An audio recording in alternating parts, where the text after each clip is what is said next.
뮤직 매거진 뮤브 59회 시작합니다. 안녕하세요. 저는 음악평론가 정민재입니다. 안녕하세요. 음악 컨텐츠 기획자 정영경입니다. 오늘 나오셨을 때 좀 춥지 않으셨어요? 네, 놀랐고 그래서 원래 아침에 제가 놀랍고. 운동할 때 반바지를 입고 나가는데 네.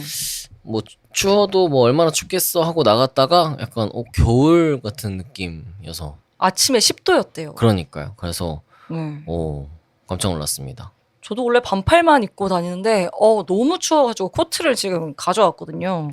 정말 네. 춥더라고요. 그래서 원래 차에서 그 에어컨을 계속 틀었는데 오늘 아침에는 약간 히터를 잠깐 틀었어요. 차 안도 약간 싸늘해서. 아 벌써? 그래서 히터를 아침에 살짝 틀었다가 다시 낮에 해가 뜨거워지니까 또 에어컨으로 돌렸다가 그래서 와 날씨가 진짜 아 냉동과 어. 이걸 다 왔다 갔다 하셨네요. 날씨가 진짜 왔다 갔다 하는구나 그런 생각이 드는데 어쨌든 이제 10월이 돼서 너무 반갑기도 하고 물론 이제 우리 수진 씨가 나왔던 방송이 뮤브에서는 10월 첫 방송으로 나갔지만은 녹음하는 기준은 오늘이 10월 2일 됐거든요. 그래서 10월 되니까는 뭐 본격적으로 날씨도 좀 선선해지고 요즘 날이 너무 좋아서 네. 막 하늘도 맑고 그래서 1년 내내 이런 날씨면 진짜 좋겠다 그런 생각을 하면서 다녔어요. 그래서 뭐 10월 되자마자 휴일도 있었고 뭐 제 생일도 있었고 그래서 좀 기분 좋게 네. 10월에 들어왔습니다. 그러니까 금방 또 겨울이 되기 때문에 요즘 같은 날씨는 진짜 빨리빨리 나갈 수 있을 때 나가야 됩니다. 네.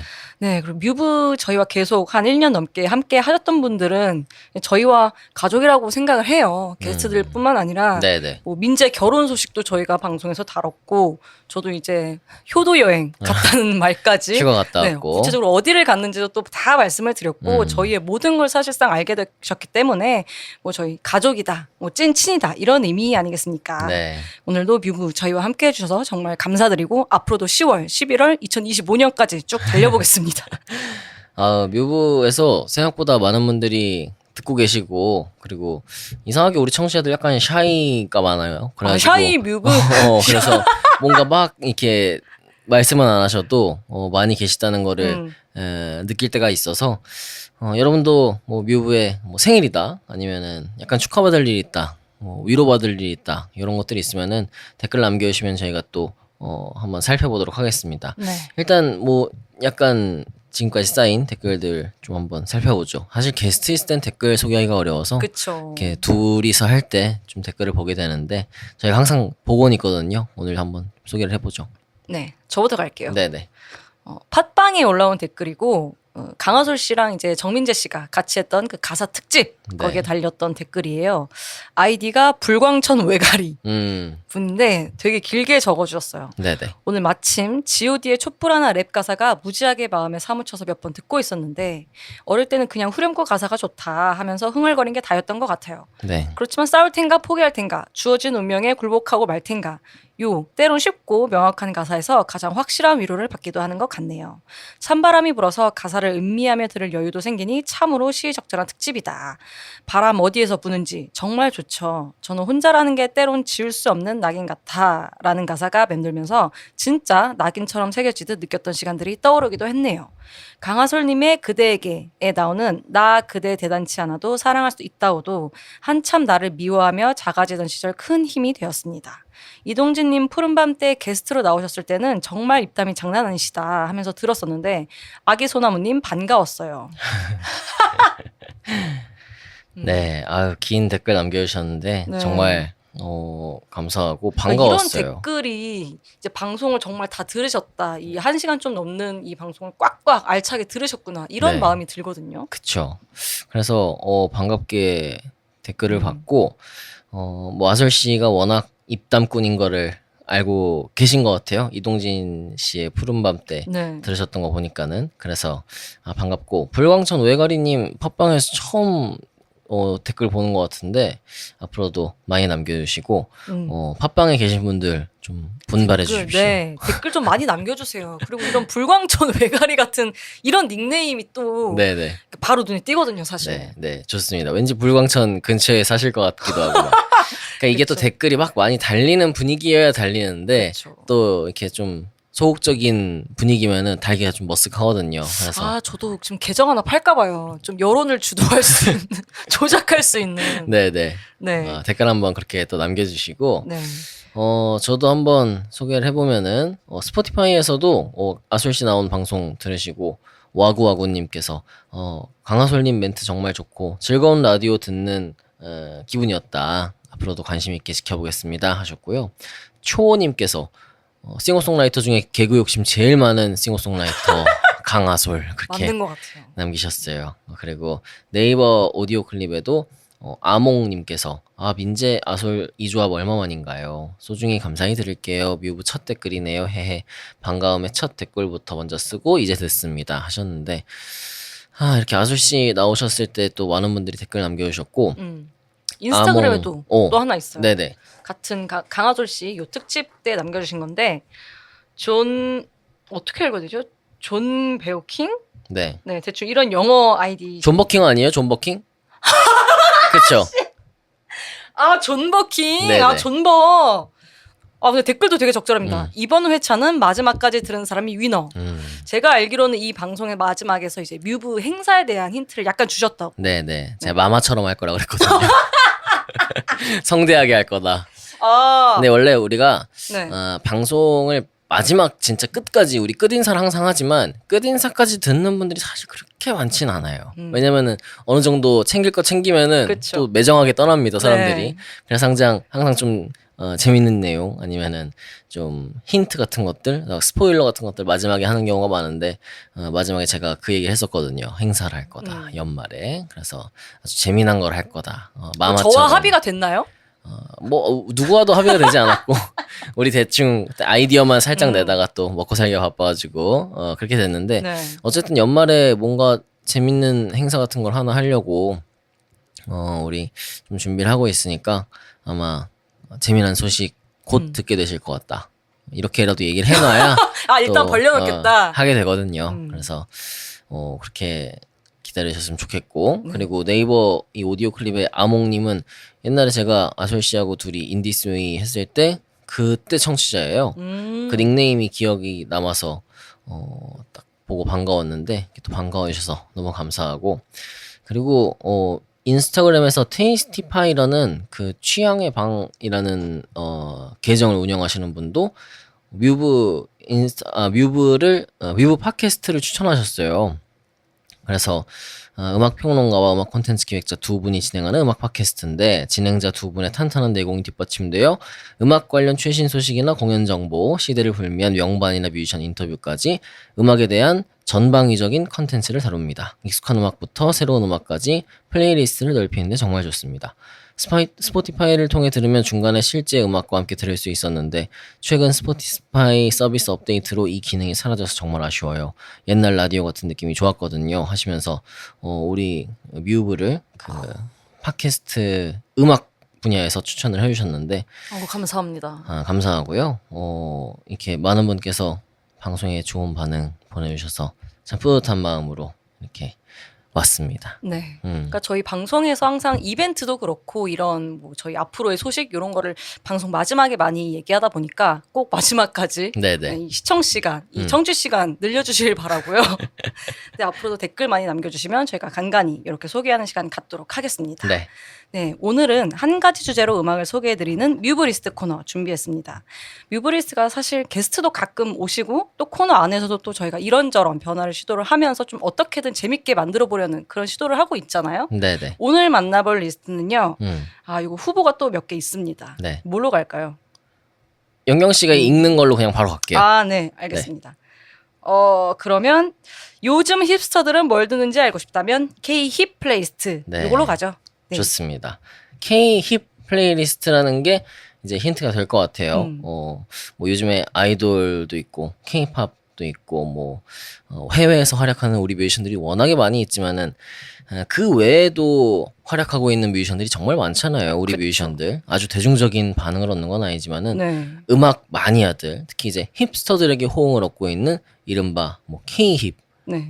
좀 넓히면은 아시안 힙 이 아티스트들이 있는데 예를 들면 뭐 이번에 내한 공연을 하는 페스티벌 일환으로 오드리 누나 저는 이름도 오드리 누나여서 네. 오드리 누나 참 특이하다. 왠지 그 누나가 그 누나인가 했더니 실제 맞습니다. 한국계. 네.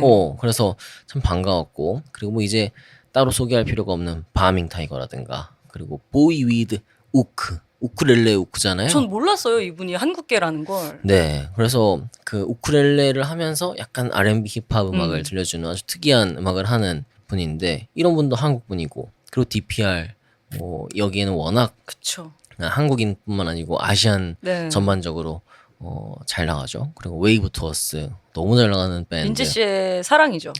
제 사랑이죠. 전화 연결 한번 해요.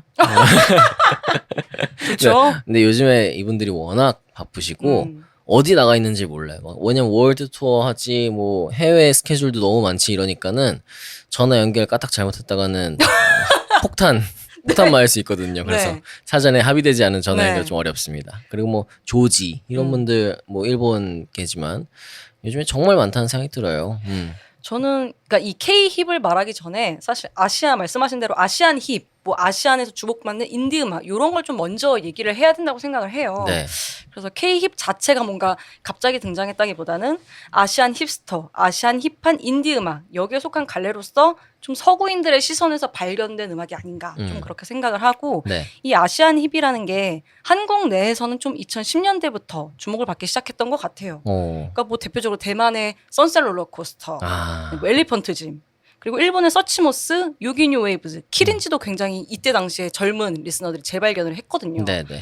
그래서 뭐 요즘엔 태국에는 폼비프릿도 굉장히 잘 나가잖아요. 폼비프릿, 하입스도 태국 밴드거든요. 네. 그러니까 이런 하입스까지 주목을 받고 있으면서 좀 공통적으로 이지 리스닝을 추구하는 좀 시티팝, 재즈, 소프트록 이런 성격이 있어서 좀 이때 당시에 사람들이 편하게 접근을 할 수 있었던 것 같고 네. 좀 여기서 재밌는 건 이제 이때 당시에 좀 발견됐던 일본 밴드들이 2010년대는 J-팝이 그렇게 유행하지 않았어요. 네. 근데 이때 당시에 발견된 좀 일본의 인디 밴드들, 재즈 밴드들이 지금의 J-팝이나 일본 음악이라는 좀 일본의 정체성이 많이 드러나지 않았어요. 그러니까 결국 J-팝, 일본 음악으로서 저희가 이 밴드들을 소비했다기보다는 다른 아시안 밴드들처럼 좋은 멜로디를 가진 좀 이국적인 언어로 노래를 하는 밴드 그런 밴드로 다가왔기 때문에 좀 이때 당시에 거부감이 좀 덜했던 것도 같고 그래서 이게 좀 현재 J-팝 유행이랑과는 좀 결이 다르다. 성격이 다른 어떤 발견이었다. 그렇게 생각이 돼요. 그 뭐 아이명 듣듯이 듣진 않았던 거죠. 그쵸. 그런 그러니까 지금, 팀들을. 네, 아이명, 뭐 이마세 이런 노래들은 사실 지금 J-팝이라는 정체성이 분명하잖아요. 뭐 후지카제 이런 팀도 그쵸. 그렇고 이런 뮤지션도 그렇고. 그렇죠. 그런 J-팝, 그러니까 일본의 가요, 그다음에 일본의 어떤 서브컬처 음악까지 좀 애니메이션 음악까지 공통적으로 J-팝이라는 이름으로 지금 소비된다면 그때 당시에는 일본의 좀 힙한 인디 밴드, 영어도 종종 쓰는 그런 좀 힙한 음악으로 소비되지 않았나. 네. 그런 게 좀 주류가 됐었고 한국에서 이랬다면 서구권에서는 사실 아시안 팝에 좀 서구 리스너들이 주목하게 됐는데 K-팝이 한몫을 한 건 사실이죠. 그러니까 이 88 라이징이라는 미디어 그룹이 있잖아요. 네네. 굉장히 한때 핫했는데 이 그룹이 아시아 유산을 갖고 있는 뮤지션들을 굉장히 많이 찾아다녔고 K-팝 아티스트들을 본격적으로 영입을 했습니다. 네. 뭐 청하, 그다음 잭슨도 88 라이징에서 굉장히 많은 활동도 했고, 잭슨 왕. 네, 잭슨 왕. 그러니까 메인스트림을 노린 거죠. 이 아시아 가수들과. 그쵸. 그리고 초기 멤버였던 그 조지. 조지도 이제 Glimpse of Us까지 이제 88 라이징에서 내면서 히트까지 했거든요. 그러니까 그 뒤로도 좀 아시아에 힙하다 싶은 뮤지션들을 계속 영입을 하고 아니면 또 콜라보레이션도 하고 뭐 댄스 씬에서는 예지의 뮤직비디오를 좀 친분 관계에 의해서 이 88 라이징 유튜브 채널에 올리기도 하고 이런 식의 조금 계속 어떤 발견을 했던 것 같아요. 그래서 코첼라에서 아시안 음악을 소개했던 창구가 88 라이징이었잖아요. 그쵸. 그래서 CL 같은 경우도 88 라이징 통해서 갔었고 그래서 그쵸. 블랙핑크 아니 그 2NE1이 완전체로 올라왔던 네. 게 그 CL의 88 라이징 무대였고 사실 에스파도 처음에는 88 라이징 무대 통해서 갔잖아요. 그래서 어떻게 보면은 그 88 라이징이라는 코너가 있고 여기에 뭐 한국에선 오늘 이번에 누구 오고 네. 그때 우타다이카로도 갔던 네. 것 같은데 그런 식으로 아시아 음악들을 좀 서구 대중에게 소개하는 특히 이제 코첼라는 어떻게 보면은 힙스터들이 진짜 모이는 자리잖아요. 네. 그래서 그들에게 소개하는 중요한 역할을 했던 것 같아요 그때. 그렇죠.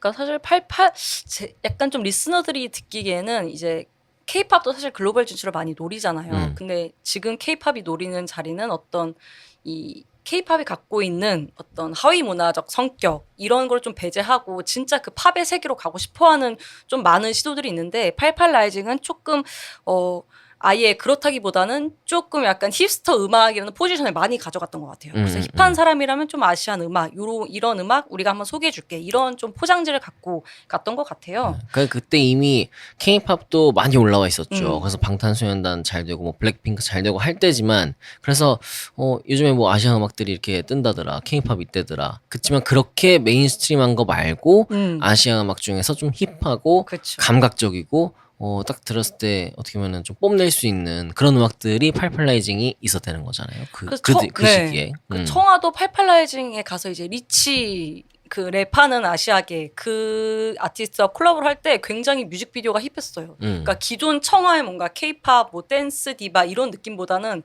정말 좀 특이하다. 정말 약간 중국의 느낌도 있고 힙한 아시아의 느낌도 있고 되게 복합적인 컨텐츠를 냈었거든요. 그러니까 어떤 한 국가가 떠오르는 게 아니라 되게 다국적적인 그쵸. 매력이 있었던 것 같아요. 네. 비주얼적으로도 그렇고 음악적으로도 그렇고. 그 어떻게 보면 이제 서구 사람들이 소위 이제 생각하는 오리엔탈리즘 있잖아요. 그걸 되게 멋지게 반격한 어떤 결과물이 아닌가. 맞아요. 약간 그런 느낌도 있었어요. 근데 이렇게 좀 아시아의 힙한 음악이 퍼지고 있다가 틱톡이 터졌죠. 네네. 틱톡이 터지면서 아시아의 힙한 음악뿐만이 아니라 뭐 중국의 팝, C팝 아니면 베트남 팝, V팝 이런 각 나라의 가요들도 함께 화두로 떠오르기도 했습니다. 그래서 사실 지금은 좀 아시아의 더 다양한 음악 얘기가 나오고 있다 정도인데 전 세계에 사실 특이한 음악을 디깅하는 부류는 항상 있어요. 남들이 절대 듣지 않는 음악을 좀 듣는 사람들이 있는데 요 몇 년처럼 아시안의 힙스터 문화 이런 음악을 카테고리화해서 좀 발굴을 한 적은 없었다고 보여집니다. 네. 그래서 실제로 작년에 저희도 다뤘죠. NME에서 베스트 아시안 앨범 25 리스트를 공개했거든요. 이게 저희 뮤브 23회에 가시면 꼭 들어주세요. 23회 가시면 온갖 힙한 뭐 일본, 뭐 태국 아니면 뭐 그 중국 이런 아시안 밴드를 만나볼 수 있고 여기에 바밍 타이거도 들어가 있습니다. 그때 공부 열심히 해서 소개했는데. 네, 그렇죠. 그러니까 일본어도 모르는데 그 일본 그룹 하나 찾겠다고 막 제가 번역기까지 돌려가면서 검색을 했거든요. 거기에도 막 선셋 롤러코스터 있고 그랬던 것 네, 같은데. 선셋 그렇죠? 롤러코스터 있었습니다. 음. 네. 그래서 사실 제가 궁금했던 게 있어요. 민재 씨가 생각하기에 K 힙으로 주목받은 가수들 누가 있을까? 좀 민재 씨 픽. 뭐 우리가 이따가 차차 얘기하게 되겠지만은 그래도 진짜 중요한 뮤지션은 역시 예지 그리고 패기구 두 사람 아닐까 생각이 그쵸. 들어요. 실질적으로 음악 마니아들 그리고 이 사람들은 일렉트로닉이니까 일렉트로닉 팬들의 반응이 있었던 그런 뮤지션들이었고 그리고 뭐 패기구 같은 경우는 중요한 히트곡도 있었고 그리고 예지 같은 경우는 히트곡은 없지만 나름대로의 작품적인 인정을 받았잖아요. 그런 점에서 이 두 사람이 참 중요하고 물론 이제 여기에 박혜진 씨 이따가도 소개하겠지만은 이런 분들도 같이 있었고 했습니다만은 그 패기구와 예지 이 두 사람이 이뤘던 어떤 성과 그리고 이 두 사람이 보여줬던 좀 선구자적인 게 분명히 있었다고 생각해요. 그 한국어와 이 하우스 음악, 테크노 음악 이 두 가지가 결합이 됐다는 거. 이 점에서 참 재미있는 감상을 줬고 이게 힙하다. 와, 뭔가 이 한국 여자들의 디제잉 뭔가 힙하고 감각적이다, 멋있다 이런 반응이 막 나왔었죠. 영경 씨는 누구 있어요? 그러니까 저는 좀 구글링이 많이 되는 이제 K 인디 가수들을 많이 찾아봤어요. 그러니까 뭐 사실 유명하죠. 검정치마, 네네. 터보, 아도이, 그다음에 세이수미, 바밍 타이거즈 이런 그룹들이 좀 K-팝 그리고 좀 K 인디 씬에 좀 관심이 있던 사람들은 요 밴드들을 많이 들었던 것 같고 최근에 말씀하신 대로 웨이브 투어스, 그다음에 DPR 이안, 네. DPR 이안이 이제 틱톡 챌린지로 또 엄청나게 이름을 많이 알리게 되었고 그리고 또 이제 클럽 씬에서 예지 패기구가 등장을 한 건데 근데 이 예지 패기구는 좀 재밌는 점이 그거죠. 한국에 역수입이 됐죠. 네. 그러니까 제가 생각하기에는 요 예지와 패기구가 서구 리스너들이 생각하는 K-힙의 어떤 정석이라고 해야 되나? 그래서 그 이미지로 오히려 한국에 역수입이 된 아티스트다. 네. 이렇게 보여지고 있고 그래서 이런 흐름에 좀 발맞춰서 직배사들도 국내 직배사들도 K-힙스러운 아티스트를 좀 발굴하려고 노력을 했어요. 그러니까 대표적으로 유니버셜의 142로 그 그 그룹이 약간 요 K-힙 그런 K 인디 밴드의 좀 흐름을 타고 세계로 가려는 그런 시도로 또 보여지죠. 그래서 이렇게 좀 음악적으로는 좀 익숙하지만 문화적으로나 언어적으로 낯선 뮤지션들이 전 세계에 좀 힙하다라는 느낌으로 좀 되게 이국적이다라는 이미지로 소비가 되는 것 같긴 합니다. 웨이브 투어스 같은 밴드도 사실은 국내에서 그냥 인디 밴드로서 이렇게 올라가고 있었는데 제가 진짜 기억에 남는 게 웨이브 투어스 노래인지 모르고 그냥 스포티파이에 있는 플레이리스트를 듣다가 노래가 되게 좋은 거예요. 그래서 이 노래 되게 좋다. 이거 저장해야겠다. 이러고 봤는데 그게 웨이브 투어스 노래였어요. 그러니까 웨이브 투어스는 김다니엘 씨가 해외에 오래 있었잖아요. 사실 차순종 씨 같은 경우도 영어가 워낙 잘 되는 멤버고. 근데 그런 어떤 장점, 강점을 활용해서 영어 곡들을 유창하게 부르고 그리고 해외 트렌드에 부합하는 그런 약간 R&B 스타일의 밴드 음악을 들려줬다는 거. 그래서 그때 들었던 노래가 배드였거든요. 그래서 와, 이 팀은 진짜 해외에서 반응이 있을 수밖에 없겠다. 왜냐면은 진짜 이질적이지 않게 들었거든요. 네. 그래서 실제로 웨이브 투어스는 지금 그 스포티파이에서 청취자 수가 800만이 넘어요. 무려. 와. 사실 국내에선 그 정도가 안 나오거든요. 네. 그리고 웨이브 투어스가 뭐 유럽 투어를 돌고 하는데 규모가 작지 않아요. 극장 규모를 하는데 제가 생각할 때는 예스24 라이브홀 광진구에 있는 그 정도 홀에선 하는 것 같아요. 근데 도시마다 한 이틀씩은 하는데 다 매진이에요. 와. 유럽에서. 이건 찐으로 되게 소비자가 있다는 건데. 실질적인 네. 소비가 이루어지고 있고 감상이 되고 있고 유럽뿐만이 아니라 뭐 미주 쪽에서도 그렇죠. 그리고 동남아 쪽에서도 그렇죠. 그래서 웨이브 투어스가 상당한 성과를 보이고 있다. 그런 것도 어떻게 보면은 이 한국 힙이다, K 힙이다. 그렇죠. 그런 얘기를 붙이기에 진짜 모자라지 않은 것 같아요. 그러니까 지금 뭐 민재 씨나 저나 계속 얘기하고 있는 이런 가수들, 뮤지션들이 사실 장르가 하나가 아니잖아요. 네. 장르는 굉장히 다양한데 그렇게 따지다 보면 사실 힙이라는 게 어떤 장르, 어떤 음악 스타일이라기보다는 감성에 좀 가까운 것 같아요. 힙하다, 뭐 힙한 이미지다. 네. 또 여러 가지 스타일이 있지만 오늘은 그래서 특히 댄스, 일렉트로닉 음악을 좀 집중해 보려고 해요. 네네. R&B 힙합은 좀 다음에 다음 회차에 또 걸쳐서 저희가 특집으로 준비해 볼 테니까 네. 이번에는 이제 저희가 집중할 가수죠. 패기구와 예지 한번 집중적으로 다뤄보려고 합니다. 네. 다음에 그래 시간 나오면은 우리 웨이브 투어스의 차순종 씨 한번 모실까 봐요. 그럼 너무 좋죠. 모실 수 있으세요? 아, 그럼요. 정말? 그럼요. 근데 그 팀에서 원래 제가 항상 김다니엘 씨랑 연락을 하려고 막 이제 연락을 하고 그랬는데 나중에 알고 보니까 웨이브 투어스의 차순종 씨가 이 팀의 소통 담당은 나다. 왜냐면 대내외적으로 다니엘 씨가 그런 쪽에 약하대요. 그래서 그런 업무 얘기 그리고 모르는 사람과의 어떤 소통 이런 게 약하기 때문에 저한테 연락 주시라. 그래서 진짜 인디네요. 다 하는. 그쵸. 그래서 나중에 기회 되면은 모셔서 실질적인 얘기를 한번 들어보고 싶어요. 왜냐면은 제가 만났던 게 그분들을 2020년, 2021년이었어요. 네. 그때 그분들을 모셨던 거는 방송에서 워낙 음악을 잘하고 막 라이징이었으니까. 그래서 분명히 잘하고 있었고 이 팀 되게 잘 될 것 같다. 음악도 너무 좋고 네. 이 정도로 생각하진 않았거든요. 왜냐면 스포티파이에서 800만이 넘을 거라고 누가 생각해요? 800만은 지금 K-팝 아이돌들도 800만 안 나온 팀 많아요.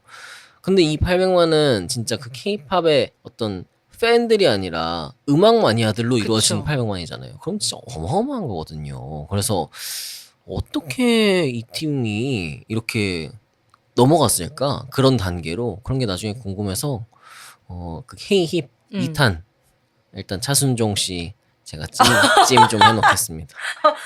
협의는 알아서 하셔야 됩니다. 협의 제가 좀 해올게요. 알겠습니다. 잘해드리겠다고 하고. 네. 네네. 네, 그럼 오늘 첫 번째로 패기구에 대해서 제가 좀 간단히 어떤 아티스트인지 설명을 해드릴게요. 패기구는 한국에서 태어나셨고 한국에서 살다가 15살에 영국으로 유학을 가셨습니다. 그래서 거기서 클럽을 전전하면서 댄스 음악에 빠졌고 본격적으로 음악 활동을 하기 위해서 독일 베를린으로 한 번 더 유학을 갔다고 해요. 네네. 그러니까 처음 만든 곡은 흥부예요. 이 흥부가 좀 나중에 나왔고 첫 데뷔는 2016년 Art of War라는 EP를 통해서 데뷔를 했습니다. 네. 첫 히트곡은 It Makes You Forget 그리고 괄호 열고 잊게 하네라는 곡이고 이 곡이 축구 게임 피파에도 수록이 돼서 좀 알게 된 사람들도 많이 있더라고요. 피파가 음악 알리는데 진짜 직방이에요. 참 이 골 때리는 게 정말 오히려 이 피파 사운드 트랙을 담당하는 사람이 음악 마니아가 아닌가. 정말 전 세계 음악을 다 알고 계시더라고요. 그러니까 그게 음악에 있어서 되게 중요한 것 같아요. 그때 우리 영경 씨도 그 게임 방송에서 알려진 음악들이 많다. 그쵸. 아니면 뭐 만화 통해서 알려진 음악들이 많다. 얘기했잖아요. 근데 그건 영화 드라마도 마찬가지거든요. 네. 그래서 음악에 있어서 그런 기회가 생기는 거는 이거 막 의도해서 할 수 있는 건 아니잖아요. 네. 내가 피파에 납품해야겠다. 그런 게 아니라 우연치 않게 이렇게 됐는데 막 알려지는 적절하다. 계기가 되는 거니까 이런 것도 참 행운이 아닌가. 사실 게임에 수록되는 것도 굉장히 어떤 바이럴의 한 몫을 하거든요. 이건 또 반복하게 되니까 네. 게임에서는. 그래서 요 잊게 하네라는 곡도 굉장히 히트를 했고 그게 영어로 써 있었죠. 잊게 하네라는 잊게 제목이. 하네. 근데 네네. 웃긴 게 요 부분을 또 사람들이 따라 한대요. 한국어를 몰라도. 그래서 잊게 하네라고 소개를 많이 했고 이렇게 데뷔하고 1년 만에 참 이건 엄청난 성과라고 저는 개인적으로 생각을 해요. 독일의 베르크하인이라는 클럽이 있습니다. 네. 근데 여기가 이제 테크노의 성지로 유명을 하고 아무나 들어갈 수 없는 클럽이에요. 거기 이제 문지기가 있는데 그 문지기가 이 상대의 바이브를 좀 판단해서 알아서 누구는 자르고 누구는 들어가고 그런 곳이라고 하더라고요. 아 그렇게 소위 입밴을. 네네 입밴 문화가 있어요. 근데 참 좀 예쁘고 잘생기고 이런 걸 보는 게 아니라 그 사람의 어떤 아우라, 바이브 이런 걸 많이 본다고 하더라고요. 얘는 딱 봐도 힙하지 않다. 음악이 그게 좀 그렇다. 참 이게 한국 사람 입장에서 생각하면 안 돼요. 힙한 사람도 잘립니다. 그러니까 이 클럽이 어떤 곳이냐면 모든 것이 허용이 되는 클럽이에요. 그래서 굉장히 넓고 어떤 무슨 옛날 오피스 그런 건물을 폐 건물을 이제 클럽으로 개조를 한 건데 굉장히 넓다고 하고 사진 절대 촬영 불가고 모든 이제 성행위가 이제 허용이 되고 마약도 오케이. 근데 이제 상대방이 거부 표시를 하면 이제 안 되고. 네, 절대 그러니까 가드가 다 알아서 처리를 한다고 하네요. 그래서 하여튼 굉장히 지금 퇴폐적일 것 같지만 의외로 굉장히 사랑과 뭔가 우정이 넘치는 그런 곳이라고 하더라고요. 어쨌든 그런 쪽으로 그런 마니아들에게 이름이 높은 네, 클럽이군요. 유명한. 댄스 씬의 어떤 노래를 듣는다. 정말 클러버다 하면 이곳은 꼭 한 번쯤 몇 년을 시도해서라도 들어가봐야 하는 그런 클럽인데 여기에 패기구가 최초 아시아 여성 DJ로서 최초로 공연을 하게 된 거예요. 그래서 이게 데뷔 1년 만에. 그러니까 이거는 사실 엄청난 성과고 그리고 이 이후로 또 쭉 행보가 이어지다가 2023년 작년 DJ 맥에서 선정하는 DJ 탑 100 리스트에서 무려 9위를 차지합니다. 탑 10에 들어가게 된 거고. 여성으로서는 제일 높은 순위라고 그렇죠. 했다고 해요. 근데 패기구가 이 말을 되게 좋아하지 않아요. 여성 DJ로서 뭐뭐 최초의 여성 DJ 이걸 굉장히 안 좋아하고 매 인터뷰를 보면 나는 그냥 DJ이지 여성 타이틀을 붙인 어떤 DJ가 아니다. 물론 자기가 어떤 여성 DJ들을 위해 닦아온 길이 내 성과가 될 수는 있지만 나는 그냥 DJ다라고 많이 얘기를 해달라고 하더라고요. 그게 참 여성 음악가 뭐 나아가선 여성 직업인으로서의 갖는 항상 딜레마이자 약간은 스트레스인 것 같아요. 그쵸. 그래서 왜 제가 그때 얘기했었는지 모르겠지만 다이안 워렌 그 작곡가 네. 여성 작곡가잖아요. 그래서 항상 소개할 때 옛날엔 진짜 여류 작가, 여류 작곡가 막 이런 얘기를 많이 했는데 지금은 그냥 여성 작곡가 이렇게 얘기하지만은 여성 작곡가로서는 진짜 엄청난 성과를 이뤘고 네. 그리고 뭐 올타임으로 봐도 그보다 더 명곡을 많이 쓰고 상을 많이 받고 한 작곡가도 진짜 없어요. 근데 그 다이안 워렌을 누가 이렇게 소개할 때 뭐 역사상 최고의 여성 작곡가 뭐 이런 식으로 얘기하면은 다이안 워렌이 딱 그 얘기했대잖아요. 왜 저 그렇게 소개하시죠? 저보다 대단한 남자가 그렇게 많나요? 그렇게 얘기했대요. 그러니까는 그렇죠. 이 패기구가 얘기하는 것도 결국 그런 맥락일 것 같은데 네. 어쨌든 그만큼 DJ 맥이라는 잡지에서 매기는 순위가 네. 그렇게 호락호락하진 않다는 그쵸. 거죠. 결국은. 그래서 거기에 탑 10에 들었고 그리고 매년 BBC에서 사운드 오브라는 좀 뜨고 있는 아티스트를 선정한 리스트를 발표하잖아요. 네네. 올해 BBC 사운드 오브에서 패기구가 3위를 차지합니다. 1위는 뭐 더 레스트 디너 파티라는 가수인데 전 잘 모르겠고 패기구가 3위다. 이게 좀 중요합니다. 알 바 아니다. 패기구가 3이라는 게 중요하다. 네.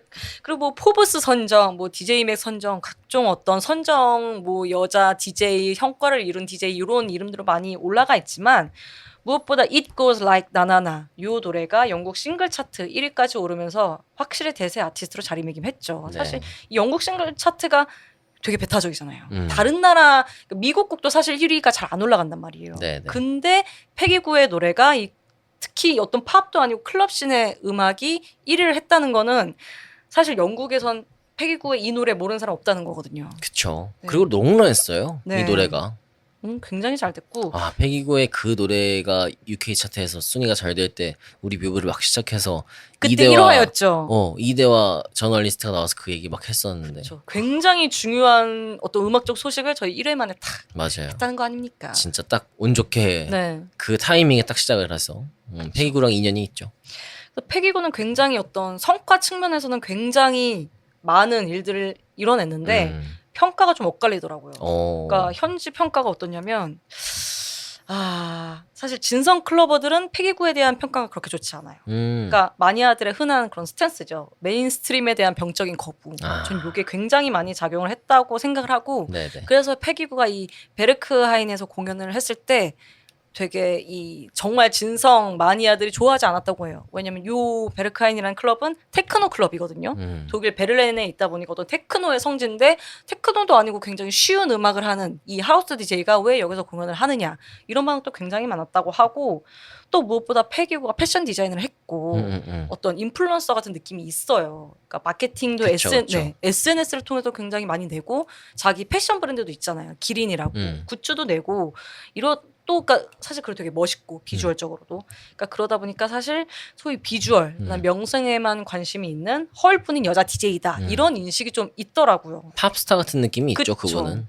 그래서 가볍다 음악이 이거는 진짜 클럽 음악이 아니다 이런 판단을 했던 건데 저는 여기는 좀 일정 부분 여성 혐오적인 판단이 분명히 있다고 보고 얕잡아 보는 거죠. 그쵸. 네네. 그러니까 여자 DJ는 예쁘게 보이는 게 더 중요하니까 이런 건 진짜 음악이 아니야 가벼운 음악이야 라는 어떤 진정성에 대한 의심도 많이 사람들이 했던 것 같고 그렇지만 대중들은 좋아하죠. 싱글 차트 1위 하고 공연 다니면 사람들이 다 춤을 춘다기보다 어쨌든 카메라를 켜고 찍긴 하지만 그래도 대중들이 좋아한단 말이에요. 그리고 따라 부르고. 그쵸. 따라 부른다는 게 굉장히 중요하고 그러니까 분명한 게 하우스 테크노 클럽씬에서 이 아시안 그다음 여성 그다음 DJ로서 패기구가 이름을 남겼다는 게 정말 분명한 성과고 그리고 무엇보다 이 하우스 그다음 EDM 장르가 메인스트림에선 거의 사라졌잖아요. 네. 2010년대에 반짝하고 근데 저는 이 패기구가 다시 그 메인스트림의 어떤 댄스 음악의 입지를 다시 공고히 하고 또 생명력을 부여했다고 생각을 해요.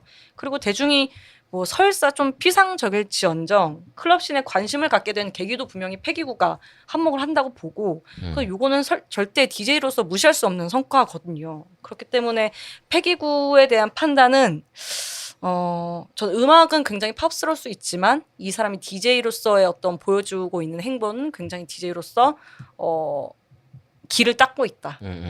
훌륭한 DJ다라고 저는 좀 평가를 하고 싶습니다. 네. 사실 패기구 같은 경우는 2020년도 한국 대중음악상에서도 최우수 댄스 일렉트로닉 노래 후보였어요. 스테리 나잇이. 그래서 그때 선정위원 중에 한 분 이수정 씨가 있는데 이수정 씨가 이런 평가를 썼어요.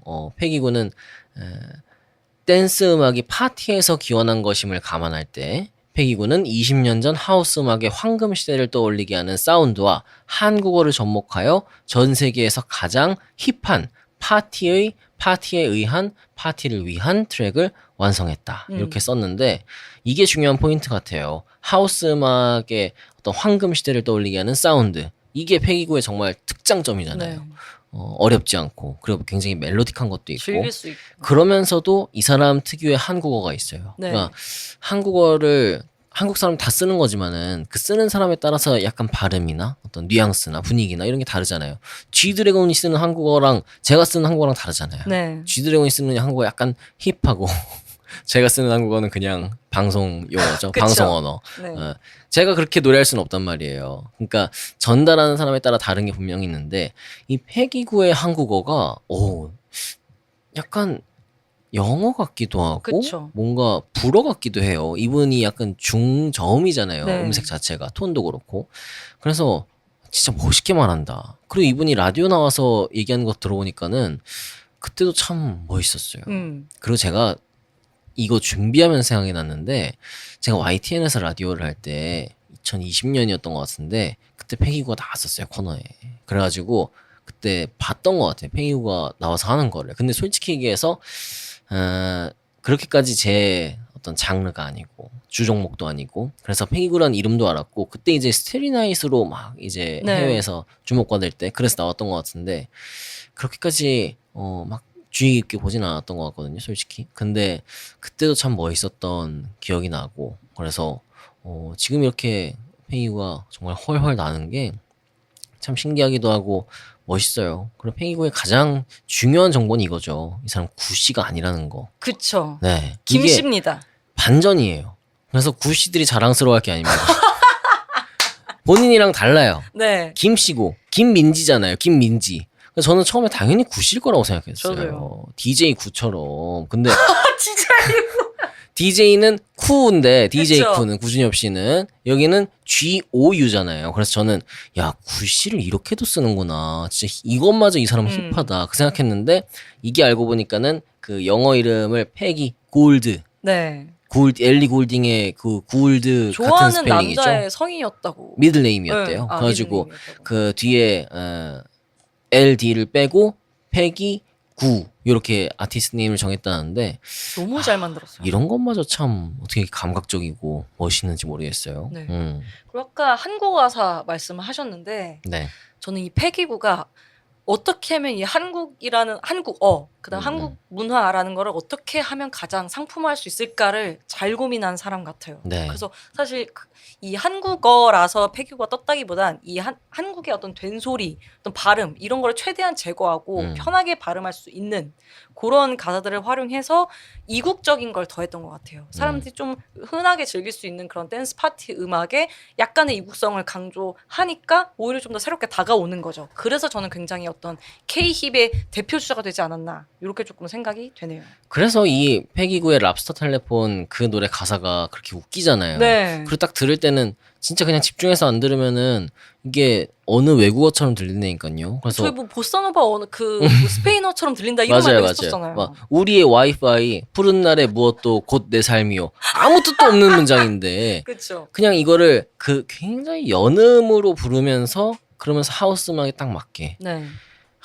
참 어떻게 이런 음악이 나왔는지. 그래서 지금 가장 주목받는 이런 DJ가 패기구인 것 같아요. 네. 이 계열에서는 특히. 그래서 지금 패기구도 스포티파이에서 감상자 수가 리스너 수가 만만치 않습니다. 869만이에요. 그러니까 웨이브 투어스보다도 높아요. 웨이브 투어스 812만이거든요. 패기구는 지금 869만입니다. 특히 이분 같은 경우는 아까 그게 패기구의 약점처럼 잡혔지만 어쨌든 히트곡이 있기 때문에 It Goes Like 나나나가 너무나 메가 히트고 그리고 사실 스테리 나잇도 큰 주목 받았어요. 네. 그리고 아까 얘기했던 잊혀지네, 있게 하네. 있게 하네 이것도 상당한 임팩트를 줬던 노래이기 때문에 사실 아티스트는 그 장르 불문 뭐 DJ든 뭐 락커든 힙합이든 결국은 히트곡 싸움이거든요. 그 히트곡이 있냐 없냐에 따라서 공연할 수 있는 어떤 규모, 뭐 어떤 롱런의 가능성 이런 것들이 천지차기 때문에 패기유는 그런 점에서 앞으로 가장 프론트 러너로 달려가지 않을까 그런 생각이 들어요. 그러니까 패기구는 사실 디제잉보다는 프로듀싱과 어떤 작곡에서 좀 더 빛을 발하는 그런 아티스트라고 할 수 있고 그리고 그러니까 팝을 만드는 DJ죠. 네. 그래서 정통 정말 믹싱만을 위한 노래를 내고 그런 DJ라기보다는 어떤 일정 부분 사람들이 따라 부를 수 있는 그런 히트곡, 팝을 내는 어떤 뮤지션에 가깝다 해서 제가 추천곡 2개를 소개해드리려고 해요. 네. 하나는 아까 말씀드렸던 It Makes You Forget, 잊게 하네. 이 노래가 네. 이제 패기구가 처음으로 한국어로 노래를 불렀던, 그러니까 처음 노래를 부른 노래 그 트랙이라고 하네요. 네. 그래서 여기서 좀 패기구가 어떤 식으로 한국어 가사를 발음하는지 좀 느껴보셨으면 좋겠고 나비라는 곡을 준비했습니다. 나비는 요거 혁오의 오혁 씨랑 같이 부른 노래예요. 네네네. 근데 이따 예지도 말씀드리겠지만 예지도 오혁이랑 피처링한 곡이 있거든요. 그래서 한번 비교해 보시면서 그러니까 이 두 아티스트가 같은 피처링 아티스트를 두고 어떤 식으로 좀 노래를 만들어가는가 요거에 집중해서 한번 들어보시면 좋을 것 같습니다. 네, 좋습니다. 패기구의 노래 2곡 들어보시죠. 잊게 하네 그리고 나비.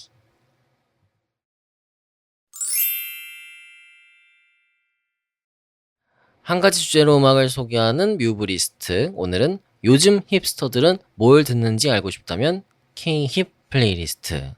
근데 이거 요즘 힙스터들이 이미 막 비웃는 거 아닌가 모르겠어요. 이미 지난 거 아니야라고 하실 수도. 그러니까. 근데 음. 어쨌든 보통의 힙스터들, 요즘 힙스터들 K 힙 플레이리스트 오늘 한번 살펴보고 있습니다. 네. 패기구가 이제 영국, 그다음에 독일에서 활약을 하고 있다면 미국에서 활약하는 또 한 명의 이제 K-힙 뮤지션이죠. 예지입니다. 네. 예지는 패기구는 좀 알아도 예지는 아직까지 좀 생소한 분들이 있을 거라고 생각을 해요. 네. 예지는 뉴욕에서 활동하는 DJ 겸 프로듀서고 2017년 EP2라는 EP 앨범으로 데뷔를 했습니다. 피치포크에서 이 신인 뮤지션한테 굉장히 높은 점수를 줬어요. 네. 그래서 막 화제가 됐고 여기서 레이니걸이라는 트랙, 그다음에 드레이크의 패션 프루트라는 곡의 리믹스, 맞아요. 이게 리스너들 사이에서 굉장히 입에 오르내렸습니다. 네.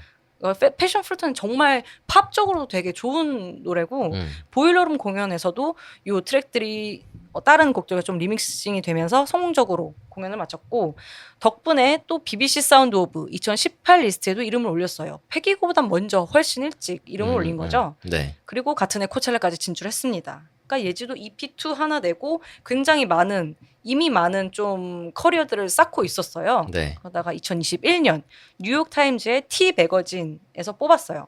서구에서 활동하는 아시아 여성 아티스트 플레이리스트. 여기에 이제 예지가 포함이 되면서 예지도 아시안 아메리카노스의 어떤 특이한 포지션을 가져갔죠.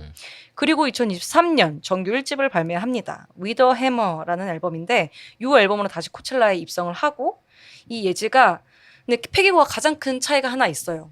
그러니까 예지도 한국어 가사를 많이 활용하는 그런 DJ인데 패기고는 아까 말씀드렸던 것처럼 좀 한국어와 한국 문화를 상품화해서 잘 파는 그런 능력이 있다면 예지는 한국계 미국인으로서 좀 디아스포라의 경험을 한국어로 녹여내는 DJ예요. 그래서 좀 패기고와 성격이 다릅니다. 네. 그러니까 특히 작년에 요 데이지드와 한 인터뷰를 보면 위더 해머라는 앨범은 일본의 마법 소녀물, 그다음에 한국의 샤머니즘 이것들을 예지의 어린 시절의 트라우마랑 잘 섞어서 음악으로 풀어낸 앨범이라고 해요. 그러니까 결국 예지의 살풀이 앨범, 좀 예지의 아시안 아메리칸으로서 스스로 해석하는, 좀 재해석하는 그런 앨범이라고 볼 수 있고 그러다 보니까 예지의 가사도 좀 이게 무슨 의미일까 싶은 지점이 있어요. 싶은 지점이 있고 예지의 가사에는 좀 더 자기를 반성하는, 아니면 자기의 과거를 돌아보는, 자기를 아니면 비하하는 좀 여러 가지 자아성찰적인 가사들이 굉장히 많아요.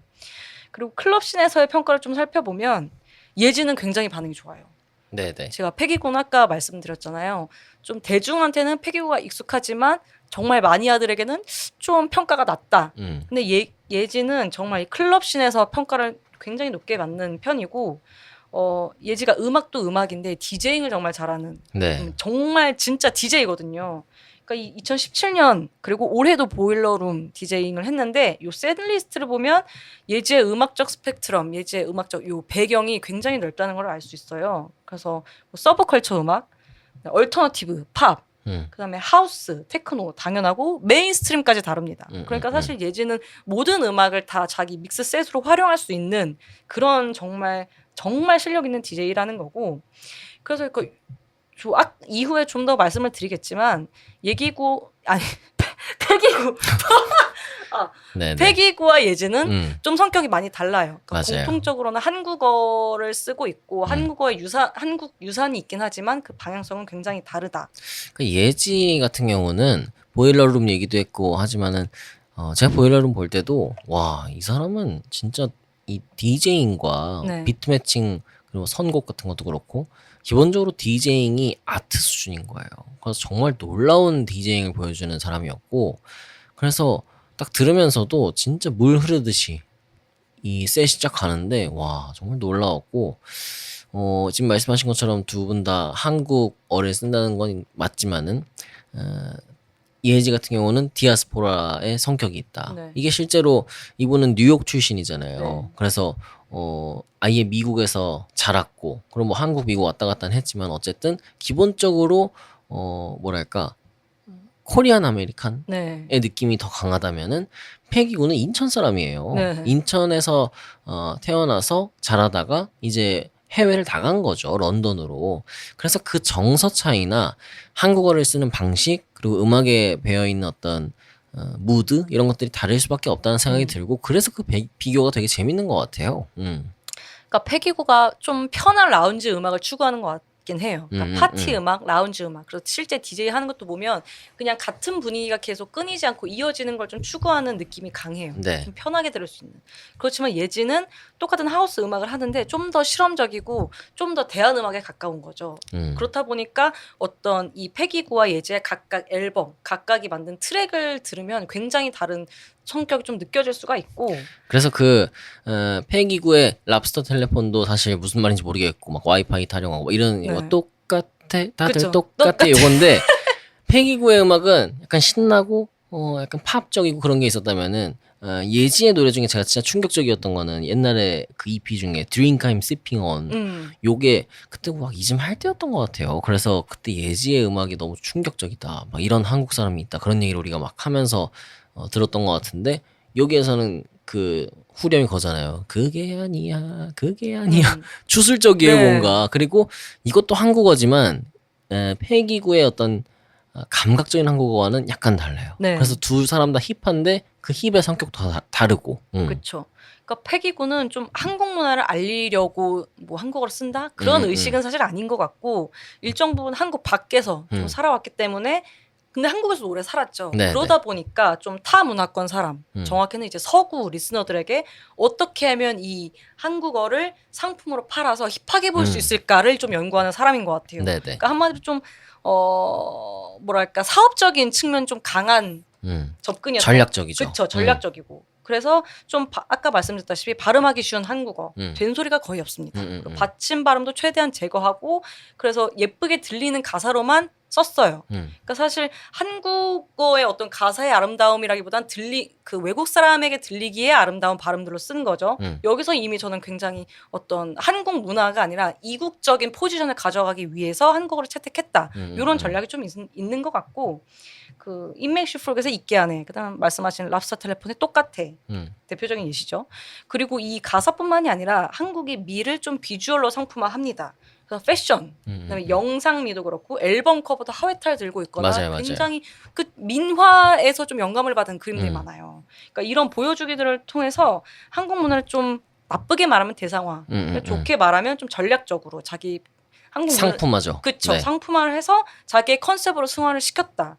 그래서 좀 어떻게 보면 패기구가 이국적인 음악으로서 힙한 음악으로 다가온 게 아닌가 이런 좀 생각이 들고 예지 같은 경우에는 디아스포라에서 출발했기 때문에 자기 뿌리를 찾는 그런 관점에서 한국어를 사용하다 보니까 가사가 말이 되는 듯 안 되는 듯 주술적인 듯 아닌 듯 스스로 좀 명상을 하는 듯 아는 듯한 이런 스토리가 나름 있어요. 그리고 이 스스로 한국 문화를 좀 받아들이는 과정 자체가 그 현지에서 이민자, 그다음에 소수자들의 공감을 좀 많이 얻었었고 전자 음악에 대한 이해도도 굉장히 예지가 높기 때문에 잘 만들어진 이런 댄스 음악, 힙한 바이브의 이 한국어 가사, 이 주술적인 한국어 가사가 낯섦으로 다가오게 되는 거죠. 그래서 좀 더 예술적으로 좀 예지가 평가를 받지 않았나 이런 평가가 좀 있고 그래서 클럽 씬에서도 힙스터 음악으로 좀 더 좀 어떻게 보면 너드, 네, 어떻게 네. 보면 좀 찐스러운 그런 음악이 나올 수 있었던 것 같아요. 그쵸, 그쵸. 그리고 예지 스스로도 애니메이션을 좋아하더라고요. 좋아하고 공연 VCR, 그다음 뮤직비디오를 보면 한국, 그다음에 일본 이런 좀 그 어디쯤에 있는 영상미가 있어요. 그러다 보니까 좀 서브컬처 마니아들에게도 댄스 음악씬 서브컬처 마니아들에게도 굉장히 좀 통했던 것 같고 그래서 이런 예지의 전반적인 힙스터적인 바이브 그다음에 이국적인 가사 그러니까 을조리는 분위기 이런 것들이 좀 언더그라운드 씬을 자극하지 않았나. 그래서 둘은 좀 방향성이 다르다. 요 한국어의 K-힙을 결과적으로는 K-힙의 어떤 대표 주자가 됐지만 그 출발선은 좀 많이 다르다. 이렇게 정리를 할 수 있을 것 같습니다. 그래서 반응도 좀 갈리는 것 같긴 해요. 이 팬기구는 그래도 국내에서 나름대로 반응이 좀 있는데 예지의 음악은 애플 광고에 쓰인 적이 있긴 하지만 그래도 팬기구보다는 조금 덜 알려지는 느낌? 확실히 완전히, 마니아들에게 네. 소구되는 느낌이 있죠. 근데 예지의 곡도 어떤 스포츠 시뮬레이션 게임에 또 삽입이 됐어요.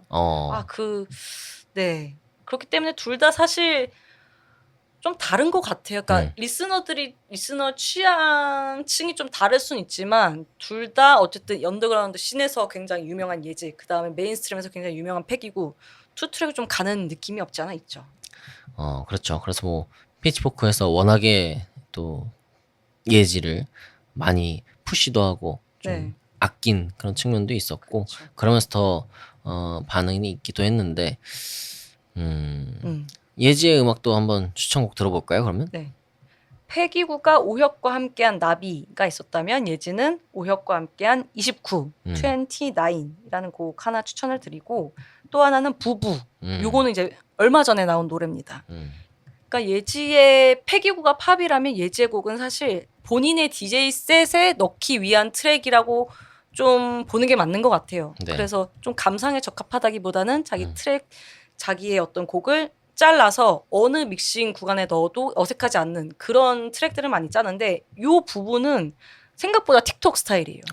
그래서 가사가 부부 돈 터치미 이러는데 한국에 돈 터치미라는 그런 밈이 있잖아요. 그래서 부부 돈 터치미 실제로 이런 식으로 발언을 하고 따라하기도 너무 쉽고 그렇기 때문에 요거는 사실 공연이 기대되는 트랙이라서 요 최신곡 부부 하나와 29 이렇게 두 곡 추천드립니다. 네, 이번 8월에 나왔던 싱글이었죠. 부부 네. 같은 경우는 사실 예지의 그 위더 해머는 피치포크에서 2023년 최고 앨범 15위로 꼽기도 했었고 그래서 앞으로 이분이 더 많은 일들을 하지 않을까. 그리고 이런 분들은 오히려 그래미에서도 선택할 수 있을 것 같다는 생각도 들어요. 그래서 앞으로 더 많은 기대가 되는 그런 뮤지션입니다. 자, 예지의 노래 29와 부부 준비했는데 전 개인적으로 그 예지의 보일러룸 영상 한번 보시는 것도 정말 추천합니다. 사실 저도 이 방송을 준비하면서 봤어요. 그 보일러룸을 이렇게 틀어놓는 경우는 있어도 저렇게 유심히 보진 않았는데 방송 준비하면서 밤에 이렇게 TV로 그걸 딱 틀어놓고 불 다 꺼놓고 이렇게 보고 있는데 와 정말 넋을 놓고 봤어요. 이 예지의 어떤 DJing과 민지 씨도 춤을 추고 싶지 않나요? 춤을 추는 시뮬레이션을 하죠. 아, 네네. 아니 클럽 가봤어요? 많이는 아니지만 몇 번은 가봤죠. 어디? 아니 뭐 학교 다닐 때 뭐 홍대 클럽 진짜요? 다니다가 이제 음악 공부하면서 할 때는 이제 뭐 이태원 쪽에 있는 그렇게 가봤죠. 저도 클럽을 2번 가봤어요. 생각해보니까 한 번은 이제 이렇게 내가 음악도 듣고 음악 팬인데 클럽 안 가보고 이 생을 마감할 수 없다. 또 어떻게 보면 약간 나이가 지나가면 또 가기가 더 어려워지니까 그래서 클럽 다니는 친구한테 좀 소개를 받아가지고 그때 케이크샵이 막 한창 너무 난리일 때였어요. 네. 연예인들 매주 온다 그러지 뭐 DJ들 그 아티스트 라인업도 장난 네. 아니었고 그래서 케이크샵을 갔는데 너무 힘든 거예요.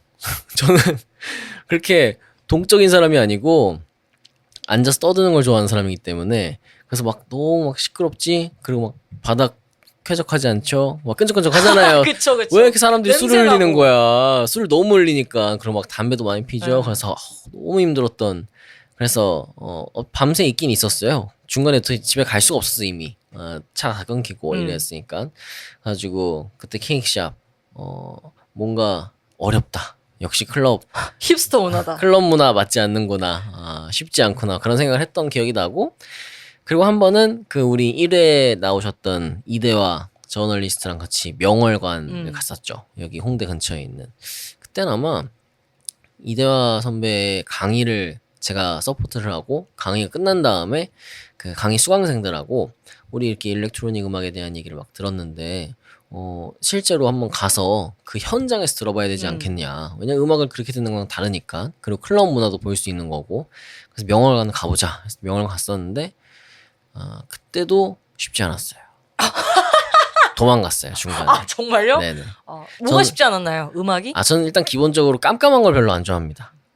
그래서 막 잘 안 보이고 네. 그리고 이렇게 옆 사람하고 얘기할 수가 없잖아요. 클럽은 그쵸. 시끄러우니까 그런 것도 그렇고 그래가지고 명월관에서 살짝 있다가 선생님 저 갈게요. 그래서 이대화 선배가 간다고? 먼저 갈게요. 죄송합니다. 다음 주에 봬요. 이러고 갔던. 그래서 클럽에 대한 기억이 막 아주 유쾌하진 않은데, 근데 예지가 만약에 뭘 한다 그러면은 궁금하긴 해요. 아니 패기구랑 이제 예지의 이 디제잉 영상을 보면 패기구는 그러니까 소위 말하는 좀 힙스터 뭔가 이런 패션 관련 종사자들 올 것 같고 그런 느낌이면 예지는 멋지게 차려입고. 그쵸. 근데 예지는 정말 재밌는 게 지금 올해 했던 보일러룸 이후 트랙 리스트를 보면 정말 네. 골 때립니다. 프리템포 아시죠? 음. 프리템포로 시작해서 자기 노래 좀 섞고 크리스탈 캐슬 완전 언더그라운드 그 일렉트로닉의 완전 옛날 핫했거든요. 네. 크리스탈 캐슬도 있고 머큐리 거기에 또 중간에 자기 뿌뿌 돈타치미 이 신나는 노래도 끼워놓고 정말 이 트랙 리스트가 장난이 아니에요. 그리고 더 웃긴 건 중간에 닌텐도 위 사운드가 나와요. 모두가 아는 사운드잖아요. 그러니까 이런 저 식으로 모르는데요. 뚠뚠뚠뚠뚠뚠뚠 이거 모르세요? 네. 안 맞. 그냥 예지 보지 마세요 그냥. 궁금하고 싶은데. 아니 좀 알만한 그런 노래들을 중간에 계속 섞거든요. 그래서 뭐 예지의 앨범 예지가 만든 음악 자체는 좀 어려울 수 있지만 예지가 이 세트를 가지고 어떻게 이 DJ 세트를 녹여내는가 이 공연을 보시면 예지한테 푹 빠지시게 될 거예요. 그러니까요. 제가 보일러룸 영상 보고 진짜 반했고 그래서 그 텔레비전으로 쫙 틀어놓고 이거를 제가 보고 있는데 너무 좋더라고요. 그래서 내가 생각한 클럽 이런 거였거든요. 이 음악을 듣고 네. 실질적으로 음악을 감상하고 술 마시고 호응도 나오고 옆 사람하고 얘기하고 근데 이제 옆 사람하고 얘기할 수 없고 돈을 조금 내면 앉을 데가 없고 그런 데가 어딨냐고요. 그래서 그냥 우리 집에서 해야겠구나. 우리 집에서 예지의 보일러룸 틀어놓고 친구랑 이 홈파티로. 테이블에서 술 마시면서 약간 얘기할 거 있을 때 소리 살짝 내리고 그런 그래서 예지의 보일러룸 영상 정말 꼭 한번 보셨으면 좋겠습니다. 노래 두 곡 들어보시죠. 29 그리고 부부 예지의 곡입니다.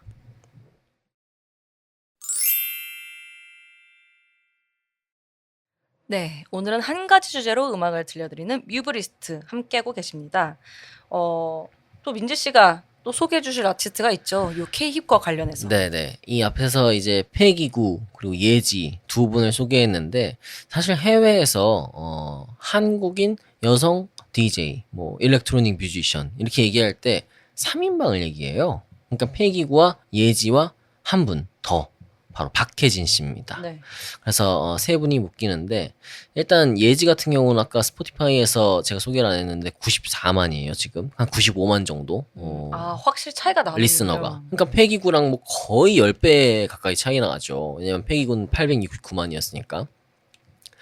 박혜진 씨 같은 경우는 18.5만입니다. 그러니까는 그렇게 광범위한 청취가 나오는 뮤지션은 아니라고 할 수 있겠지만 2018년도에 데뷔했고요.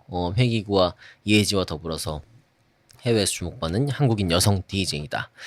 그리고 패기구 같은 경우가 이제 영국 그리고 독일 중심으로 특히 유럽에서 활동을 이어갔고 예지 같은 경우는 뉴욕 기반이라면은 참 재밌게 어떻게 이렇게 다 달라요. 박혜진 씨는 LA를 기반으로 활동을 했습니다. 그래서 K-하우스를 선도하는 아티스트다 그런 평가를 받기도 했는데 이분 같은 경우는 그 패기구랑 더불어서 영국의 인디 레이블 닌자 튠 소속입니다. 그래서 2020년도에 닌자 튠에서 발매했던 EP How Can I 이 앨범이 이제 피치포크에서 6.7 8점 만점이죠. 피치포크는 그 NME에서도 4점 그리고 박혜진 씨의 Like This라는 곡이 피파 21 사운드트랙에서도 수록이 되면서 이분도 피파 21에 피파에 좀 덕을 봤어요.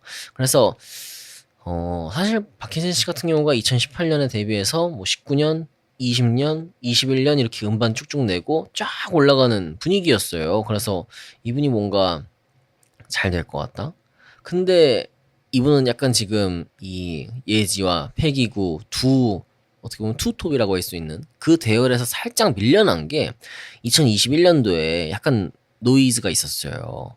보일러룸 그 공연이 있었는데 이때 보이스 노이즈라는 DJ가 나와서 디제잉을 막 하고 그 뒷타임이 박혜진 씨였는데 영상을 쭉 보면은 보일러룸이라는 게 그 공연을 쭉 보여주잖아요 라이브로. 네. 그래서 보는데 박혜진 씨가 이제 뒤에서 잡혔어요 어느 순간부터. 왜냐면 이제 보이스 노이즈 거의 끝나가니까 표정이 안 좋았어요. 표정이 안 좋아가지고 사람들이 지금 다 춤추고 이렇게 놀고 있는데 왜 이렇게 표정이 안 좋지 저 사람? 그러고 있었는데 나왔어요. 그래가지고 나와서 이제 자기 거 좀 세팅을 하기 시작한 거예요. 근데 보이스 노이즈가 갑자기 누가 나와서 이렇게 하니까는 뭐야 이거 봤는데 박혜진이야. 그러니까는 뒷타임 뮤지션이니까 인사를 했어요. 씹었어요. 박혜진 씨가. 오. 그리고 두 번 이렇게 또 인사를 했는데 또 아는 척도 안 하고 그냥 막 하는 거예요. 세 번을 인사했는데도 인사를 안 아, 받았어. 삼고초려도 안 먹혔다. 그리고 정말 표정 하나 안 바뀌고 아예 없는 사람 취급을 하듯이. 그리고 그렇게 약간 퉁명스럽게 막 하고 그래서 마찰을 빚었는데 정말 안타깝게도 디제잉도 좀 잘 못했어요.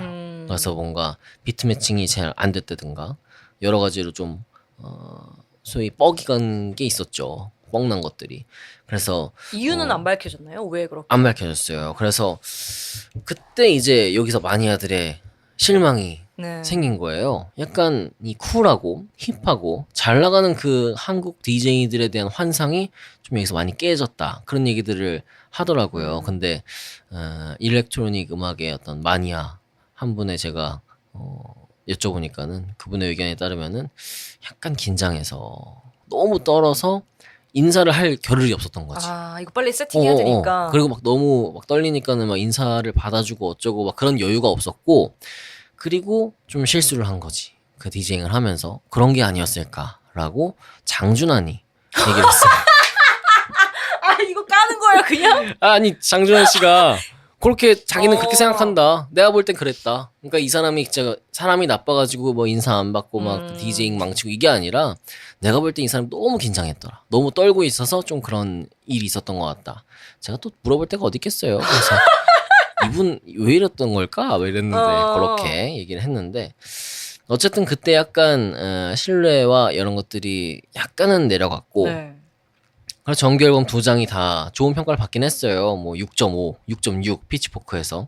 근데 그 하입이 좀 이어지지 않았던 딱히. 그러면서 예지와 패기구 대열에서는 약간은 밀려났지만 그래도 뭐 박혜진 씨 여전히 저는 음악을 너무 잘하는 뮤지션이라고 생각하고 그래서 이 패기구와 예지를 얘기할 때 박혜진 얘기를 안 하고 가는 거는 조금 섭섭하다. 그렇게 생각이 들어서 저 박혜진 씨에 대한 간략한 소개까지 이렇게 가져왔고 그래서 이분의 음악이 좀 궁금하신 분들은 그 아까 얘기했던 피파 21에 들어가 있던 Like This 요 곡도 한번 들어보시고 How Can I라는 곡도 같은 앨범에 들어가 있어요. How Can I 동명의 EP인데 여기에 있었던 이 곡도 한번 들어보시면 좋을 것 같습니다. 그래서 우리 DJ들, 우리 일렉트로닉 뮤지션들이 이렇게 잘 하고 있구나 하는 거를 오늘 한번 느끼실 수 있으면 좋겠다 그런 생각이 들고요.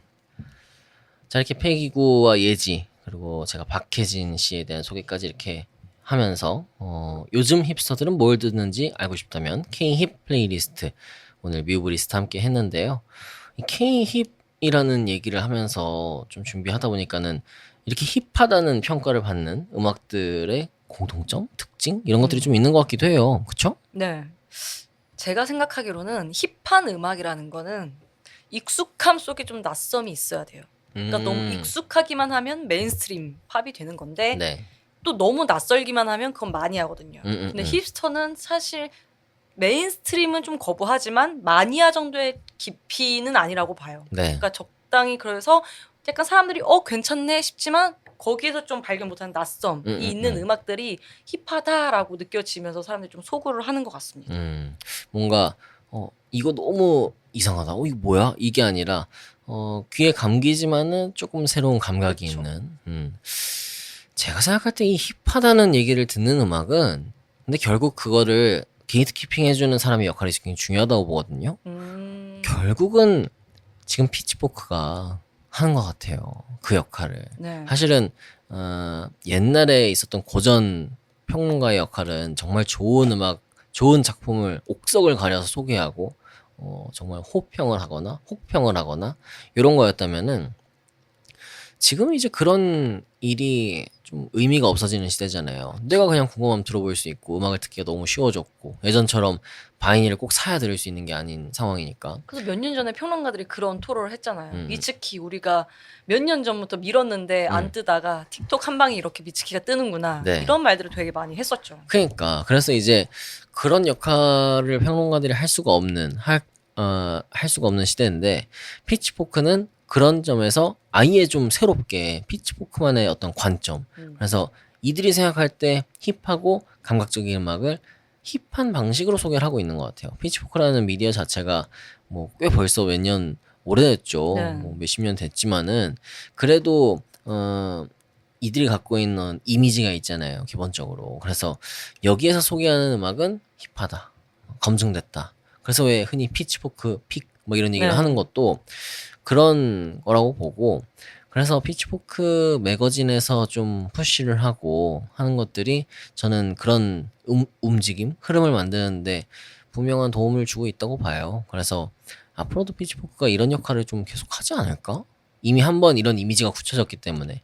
그러니까 사실 피치포크에서 뭐 명작을 꼽고, 뭐 물론 명작 꼽죠 그들도. 그래서 요즘에 그들이 워낙 그런 이미지가 강해지니까 예전 음반을 좀 다시 리뷰해서 다시 재평가하는 그런 작업들도 하고 있잖아요.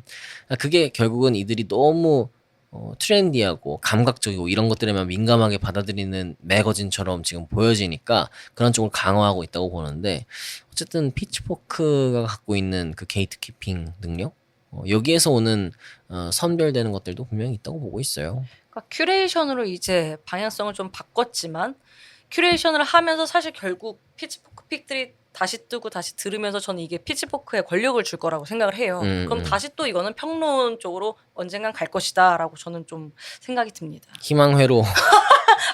아니 그런 평론을 갔으면 좋겠다가 아니라 방향이 그렇게 되지 않을까. 그래서 흔히 피치포크 음악 듣는 사람, 아니면 뭐 롤링스톤 음악 듣는 사람, 이런 식의 음악 마니아들 사이에서는 그 네. 이미지가 있잖아요. 그래서 제가 장준환 씨 처음 만났을 때 너 음악 무슨 음악 좋아하니? 그러니까는 피치포크에 있는 음악 좋아한다. 그래서 그쵸. 야, 얘랑 못 힙스터네. 친해지겠다. 그 얘기를 했던 게 그런 거였어요, 진짜로. 일단 기본적으로 그럼 엄청나게 감각적이고 힙스터고 막 이런 이미지일 것 같은. 근데 피치포크가 실제로 그런 역할을 하고 있다고 보고. 그러니까 그 좀- 게이트 키핑이라는 게 사실 그러니까 결국 그거죠. 일반 사람이 보기엔 재수 없다. 근데 그 음. 재수 없다라는 게 이제 피치포크의 원동력이 되고 있다. 그리고 때문에. 그걸 많이 따르고 있다, 사람들이. 그런 점에서 지금 이 씬을 만드는 아주 중요한 역할을 하고 있다고 보고, 사실 박해진, 예지 다 피치포크에서 네. 발굴한 거나 다름없죠, 어떻게 네. 보면. 좀 한편으로 부럽기도 해요. 그래서 뮤브픽. 이게 중요해요. 이게 힘이 있다는 거거든요. 그 미디어가. 뮤브픽은 앞으로 어떻게 만들어 나갈 것인가. 저희 매주 추천하는 곡 있잖아요. 네네. 그럼 저희 이렇게 합시다. 즉석 제안해도 되나요? 한번 해보세요. 그러니까 저희 이제 매년 결산 하잖아요. 네네. 그럼 앞으로 이 뉴직에 들어가는 추천곡은 결산 후보들로 적합한 그런 노래들만 이제 저희가 뉴직으로 신곡 추천을 하는 거예요. 그리고 그 리스트 안에서 결산을 합시다. 어때요? 근데 우리가 이게 뉴직을 매주 하는 게 아니니까. 그러니까 그렇죠. 그 뉴직의 추천곡으로 선정됐던 곡은 일단 무조건 후보가 된다. 요건 되죠. 네. 근데 그렇게. 이제 그 밖에서도 후보가 들어올 수는 있지만 그쵸. 최소한 우리가 뉴직에서 추천한 곡은 그 해에 손에 꼽을 곡이다. 수건 보장해 드립니다. 나중에 생각할 때 이 노래 별로였는데 이렇게 되면 이제 내 픽의 어떤 그쵸. 신뢰도가 떨어지는 거지. 네. 그래서 저는 피치포크를 이번에 다시 또 생각을 하면서 뮤브에서 어떤 픽, 어떤 추천을 제시할 때 우리가 어떤 이미지로 보일 것인가, 어떤 식으로 우리가 좀 나아가고 어필할 수 있을까, 그런 고민도 좀 깊어졌어요. 그래서 진짜 심사숙고해서 더 골라야겠구나 그런 생각도 들고. 제일 좋은 건 메인스트림 인디 그냥 다 뽑는 거죠. 좋은 거, 잡식으로 네. 진짜 좋은 거를 그렇게 진행하면 될 것 같고. 한 10년 정도 누적되면 나중에 뮤브도 약간 보이는 거죠. 네. 여기에서 뭔가 하는 애들이 이런 식으로 되는구나. 이런 좀 가수들이 좀 뽑히는구나. 대기만성형. 네. 대기만성형을 좀 쏙쏙 골라줘야 돼요. 그쵸. 좀 이 씨앗을 봐야 돼. 씨를 봐야 돼. 지금 오티스림 우리 밀고 있잖아요. 오티스림은 대성하실 겁니다. 너무 실력이 출중하시기 때문에. 오티스림이 한국의 맥스웰이 되는 날까지 좋다 좋다 맥스웰 네, 좋다. 네. 그래서 그가 나중에 우리를 땡겨줘야죠. 그쵸. 좀 뮤브 좀 같이 상부상조 뭐, 합시다. 행사할 때 좀 와주고. 네. 네, 네. 네. 패기구, 예지, 박혜진. 오늘 소개해드린 뮤지션들은 사실 공연으로 만나면 더 좋은 뮤지션들인데요. 네. 이번 주에 패기구 그리고 예지가 함께하는 공연이 있죠.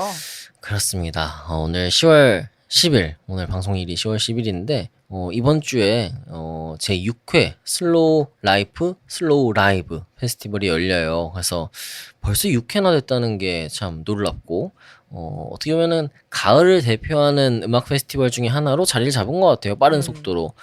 그랜드민트 페스티벌이나 이런 페스티벌도 있지만, 그랜드민트나 뭐 다른 페스티벌들이 좀 인디 음악, 뭐 밴드 음악 이런 데 집중했다면은 슬로우 라이브, 슬라슬라라고 많이들 부르는데 이 슬라슬라 같은 경우는 좀 팝적인 것들 그리고 뭐 해외 음악들 그리고 영화 음악들 네.